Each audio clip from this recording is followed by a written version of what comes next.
Okay, welcome back. Good afternoon, everybody, and welcome to the third webinar of the series, What is Experiential Retail? Today, we are going to focus on the functional experience.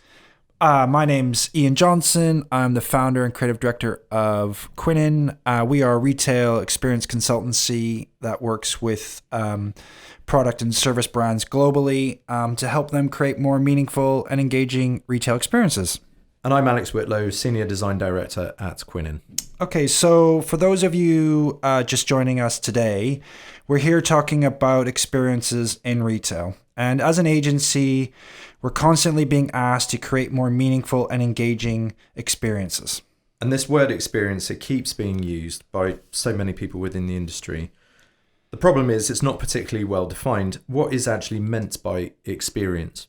Okay, and Al and I set out with this webinar series to focus on helping people define retail experiences. In our first webinar, we set down our framework. In the second webinar, we discussed the importance of place and customer journey. And these are both still available to download from our website if you missed them. And so today, we wanted to take some time. We wanted to dive a little bit deeper. We wanted to use the framework and discuss functional experiences. So before we dive in, though, let's just recap the series structure. The series consists of seven episodes, and we'll be doing one about every other month. Each will be approximately 30 minutes long and will be focused around a certain aspect within the retail experience framework. Generally, we're going to aim for 20 minutes of discussion, followed by 5 to 10 minutes of Q&A at the end. And we normally run pretty tight on the time. So to help us out, if you guys have any questions, just write them in the browser as we go, and we'll come to them at the end. Great. So we outlined the framework in detail in webinar 1, but let's just recap. At the core of our framework is the trinity of time, place, and people. And it is these three components that interlink to set the foundations of all types of experiences. So I need to be there, I need to be somewhere, and it all happens at a moment in time. Yeah, and time is complicated, so we haven't dedicated a specific webinar to it. We use it as an indicator to remind ourselves of the context, and time is a consideration that we layer on to the framework. Place. Now, this is about going beyond the four walls, the floor, the ceiling of the traditional physical retail environment. In webinar 2, we broke place down into the customer journey, and this helps us to organize place into tangible, more definable physical locations in store. And place is important, but just as important is the people. And the people is about the customer missions. This is the purpose for going into store and the expectations you have in going in. We call these our experience realms, and we have 5 of them. We have the functional realm, and this is where someone sets out to accomplish something. It's a task. We have the social experience, and this is the mission that involves connecting with people. The escapist experience is all just about being there in the space. The educational experience, this involves bettering oneself both mentally and physically. And finally, the entertainment experience, perhaps my favorite. This is just about having fun.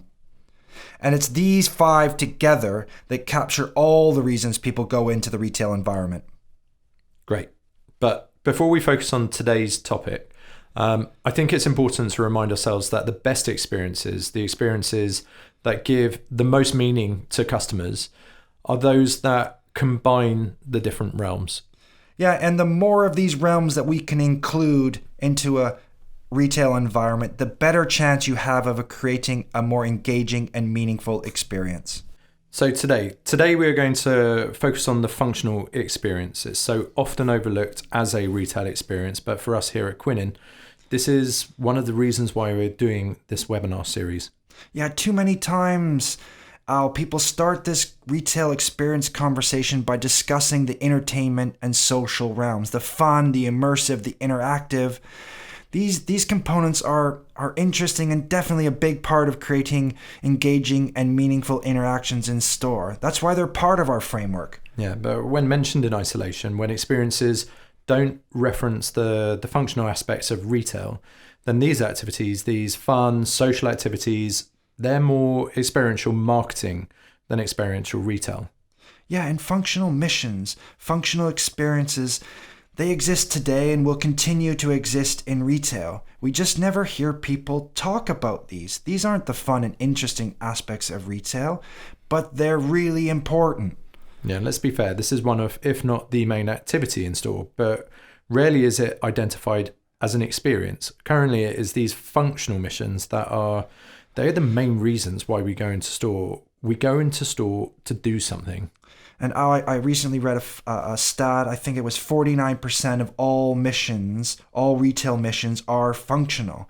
These functional experiences are here to stay. They are the bedrock of everything that happens in store. But we shouldn't mistake these for how a store functions, how the store works.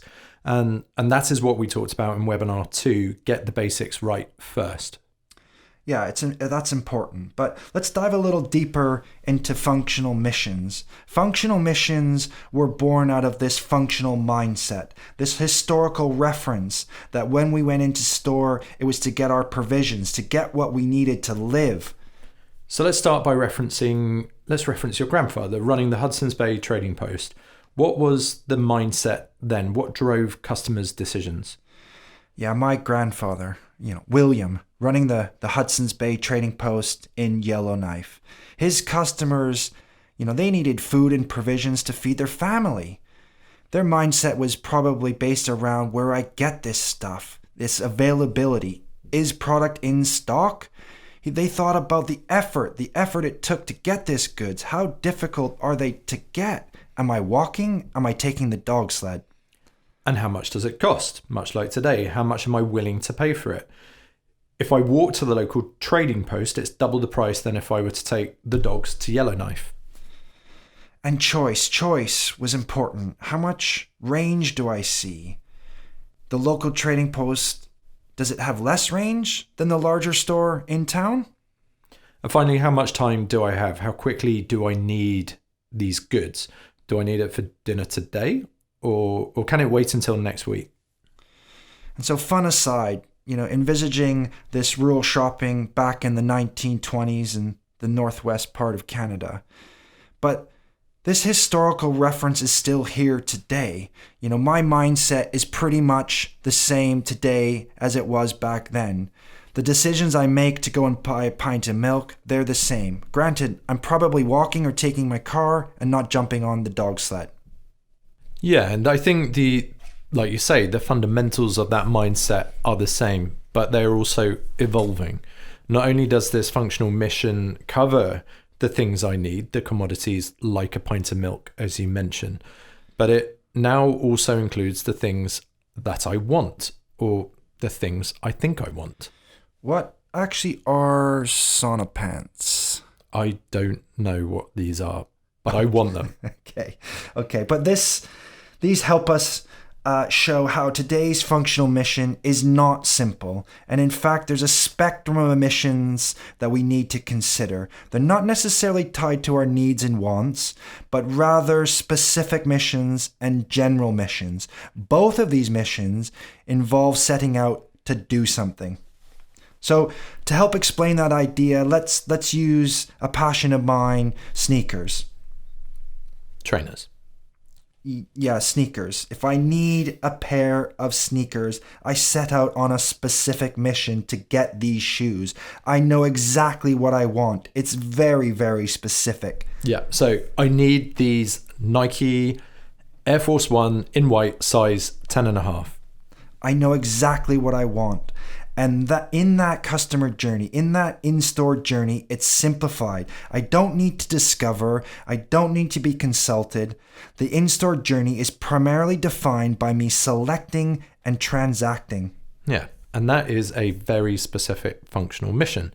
But in contrast, at the other end of the spectrum, I need shoes. And this is general. I need them. I might need them for running, for dancing, or even to go back to the future.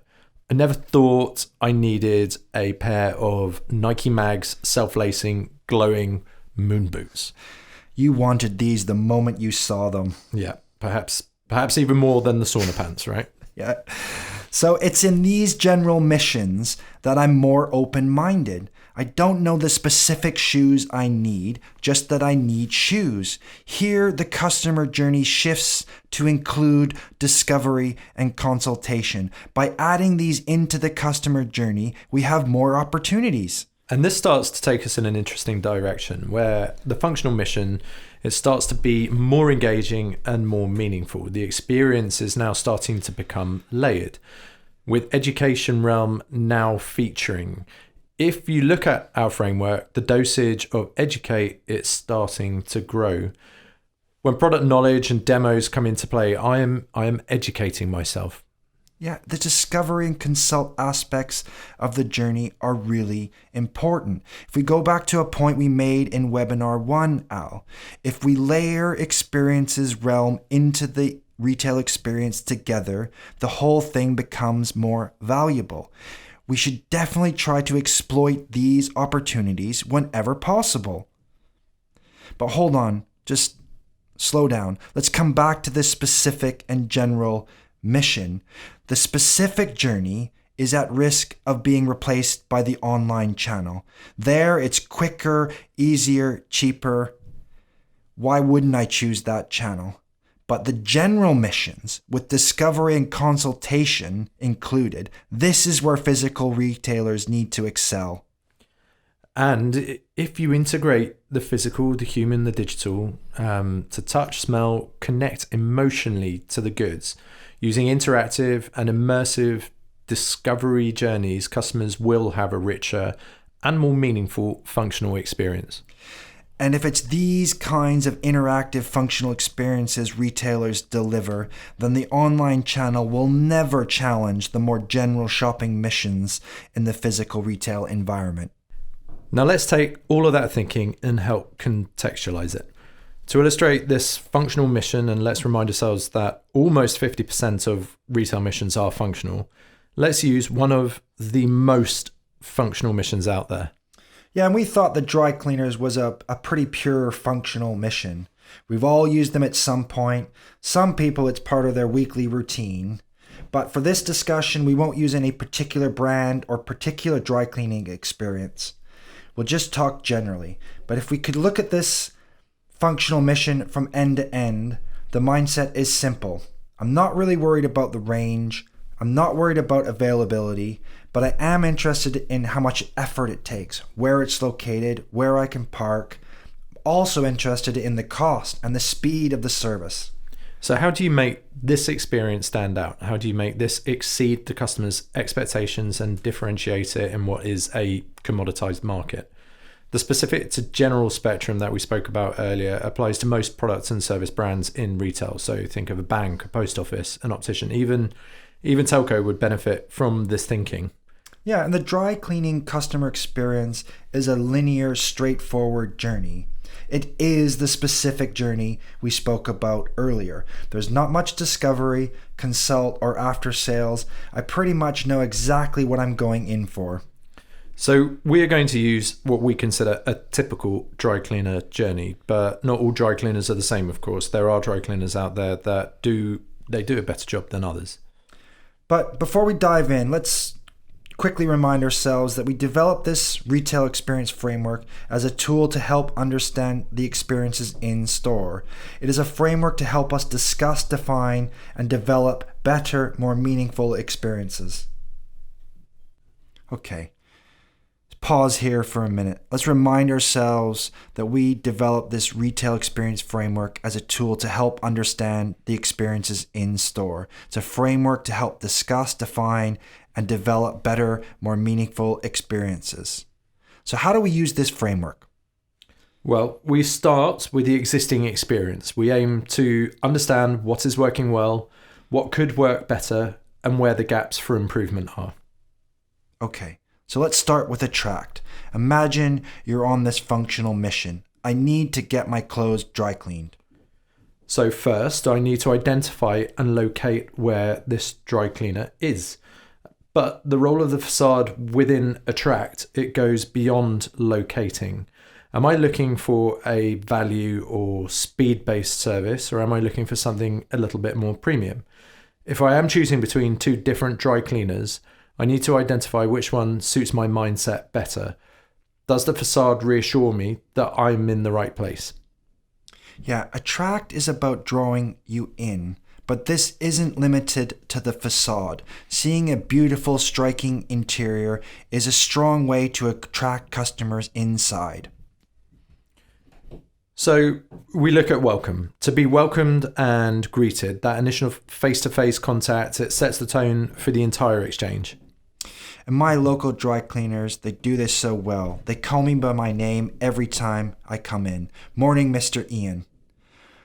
There's no clear entry point, no starting point of this customer journey. It's usually transacting over a large laminate counter. It creates a barrier between me and the staff.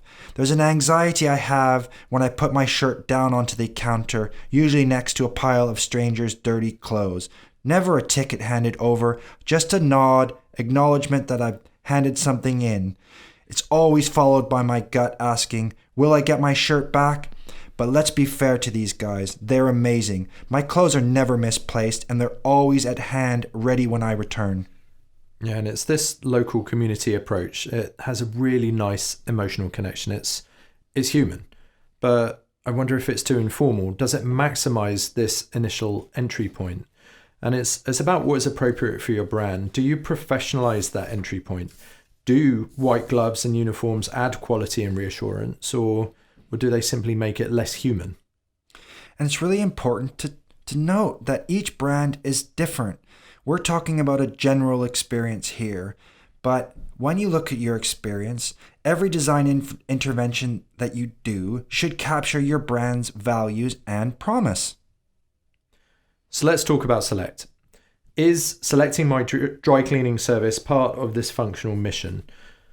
Where do I ever see a list of products and services? Speed and cost is used as an attract outside the store. Quite often, 3 garments for £15 or in by 9, out by 5. But generally, inside the store, my choice, it remains unclear. It's ill-defined and never communicated well. Yeah, what am I actually selecting? What are the options? I'm always so amazed when I'm staying in a hotel and I read their in-house dry cleaning form. The choice available is considerable. Do I want it folded, on a hanger, with starch, without, fragrance-free? Why do I not have this kind of selection front and center at my local dry cleaners? Do they not offer this kind of service? Yeah, so it seems that currently selecting, when it does exist, it is about cost, perhaps speed, but rarely about that kind of suite of services that you talk about. When I look at the new Pure Play guys, those web-based laundry and dry cleaning services, these guys, they're really raising my expectations. They're raising my choices. They are really disrupting this sector. The clarity and cleanliness of their offer. This is an opportunity to upsell and cross-sell to their customers. If I don't know what I can have, I don't know it exists. Surely dry cleaners can increase sales by telling customers exactly what they offer. Transact. Transacting is not just about paying, it is about the exchange. So to make sure my expectations and mindset are being considered, how frustrating is it that I need to pick up my clothes between 9 and 5 and then I can only pay in cash? I mean, how many dry cleaners still use this method only? I get it. This cash in hand business mentality. But in today's world, when I can pay using my watch, cash only seems to challenge my mindset of making this exchange easy. When do I even ever carry cash anymore? Doesn't this become a barrier to making the exchange easy and frictionless? Yeah, and whilst elsewhere in the market, people are considering the amount of effort I'm willing to invest. How can you only take cash when others offer home delivery services? Yeah, it's not just home delivery services. Here, these guys are using an external vending drop box to offer 24-hour pickup and drop-off. Yeah, or this outfit in Holland. This is a self-service experience that allows you to monitor the progress of your clothes and pay through the app. Okay, we've come to the end. It's the goodbye. Let's look at this part of the journey. The goodbye is one of the most memorable and important parts of the entire journey. Finish strong. Not that a guard of honor is appropriate, but how do you create that same moment of delight when you're given a complimentary grappa at the end of your meal?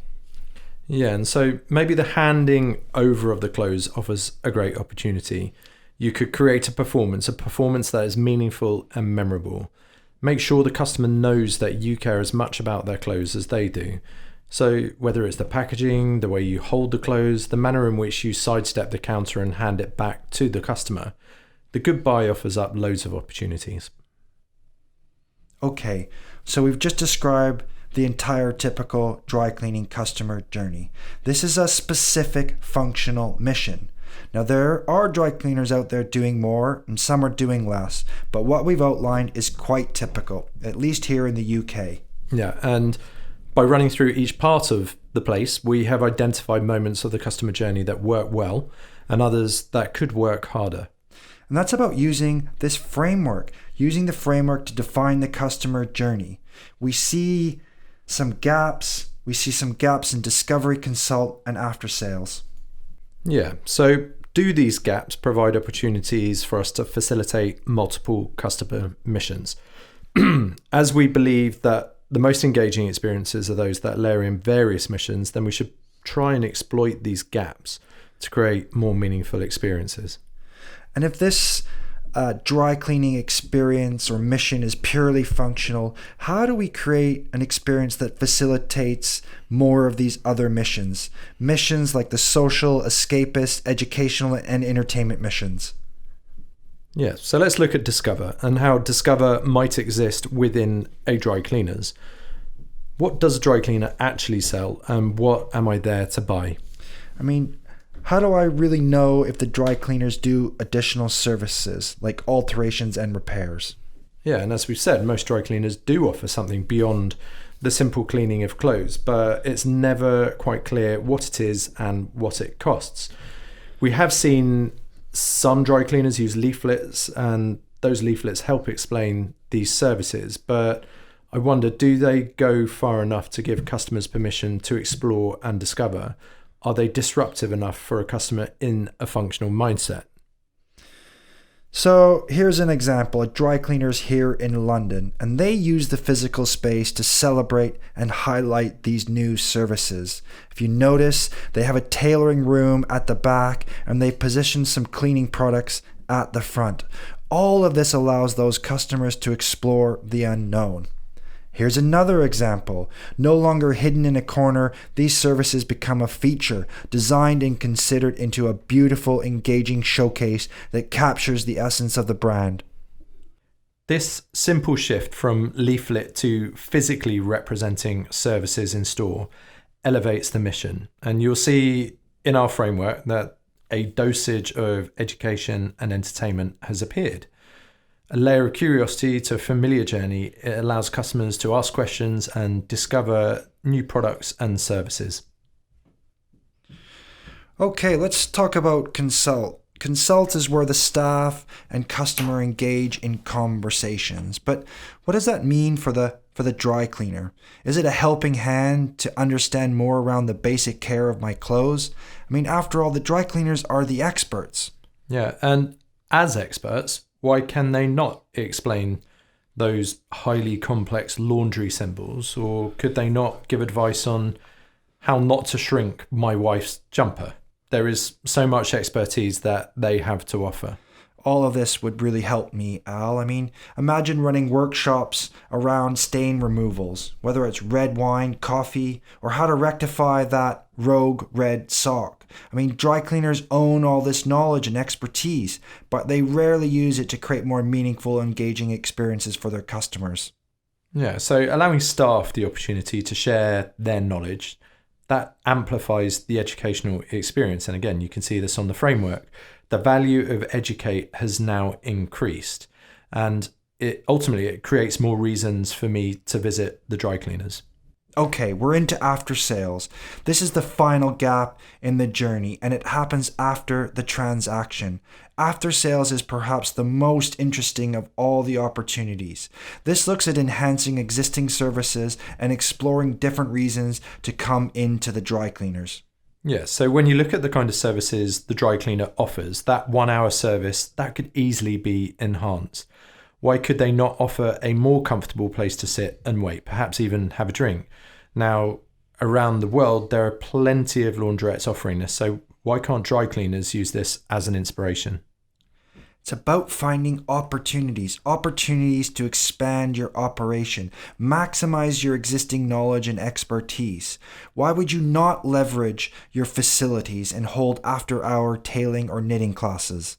Even exploring how you could reach out and engage the wider community will drive customers into the dry cleaners. We were talking earlier, you could use photographic challenges of extreme ironing. Fueled by social media, this would create an interest and a buzz outside of the four walls of the dry cleaners, and that would allow customers to really start thinking differently beyond the functional mission.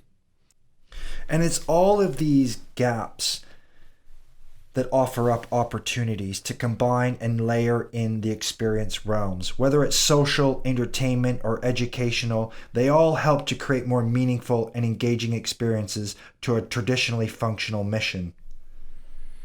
So, a final look at the framework. The social is now enhanced by the bar. You now have a place to catch up with a friend or to escape, just read a book and wait for your dry cleaning.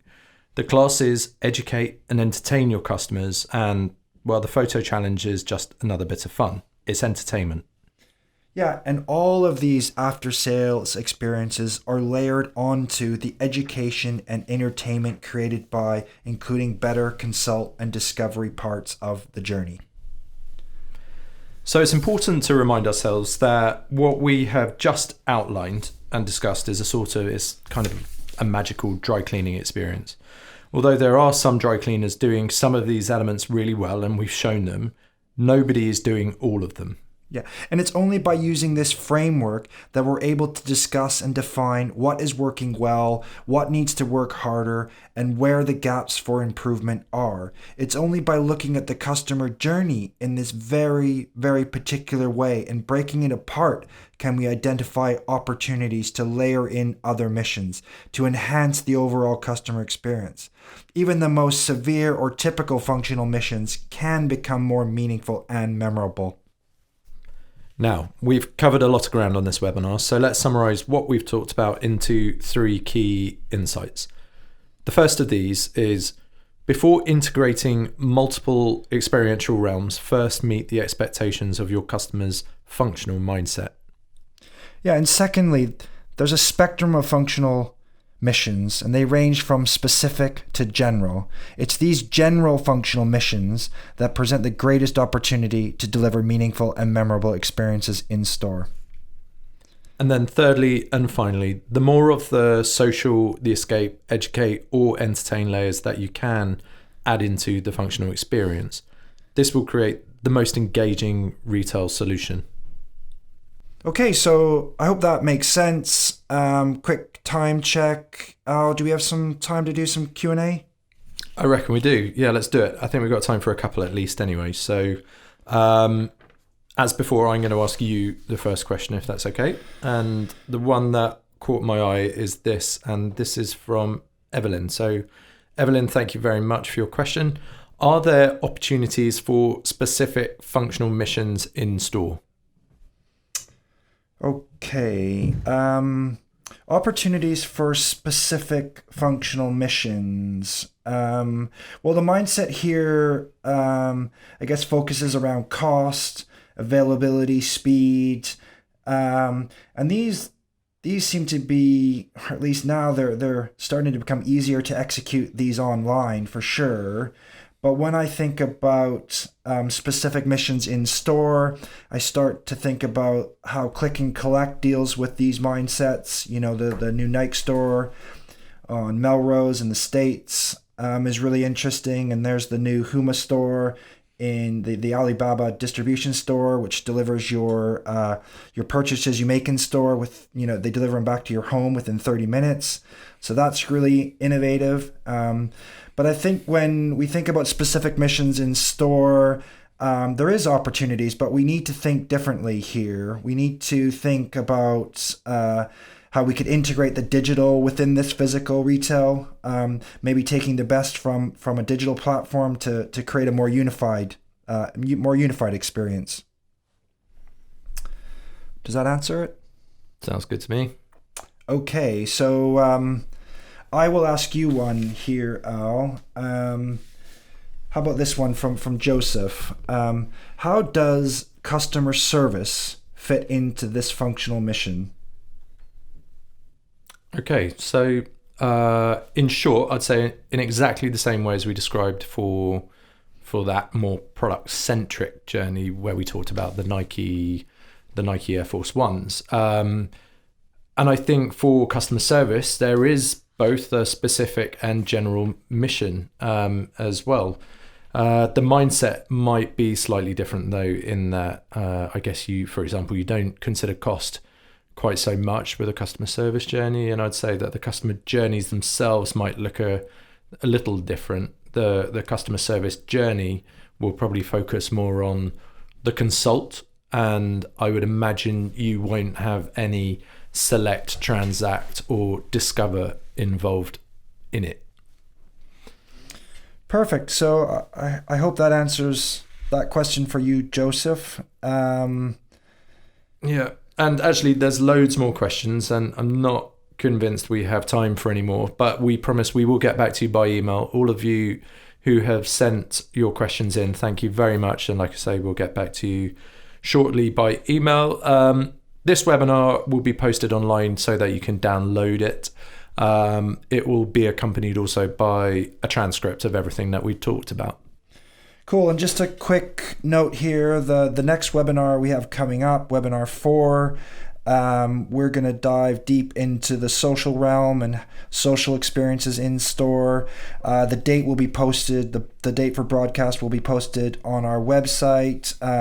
But I think that's all we have time for today. So thank you very much for listening. I'm Ian Johnson. And I'm Alex Whitlow. Thank you very much, everyone, and we'll see you on webinar 4.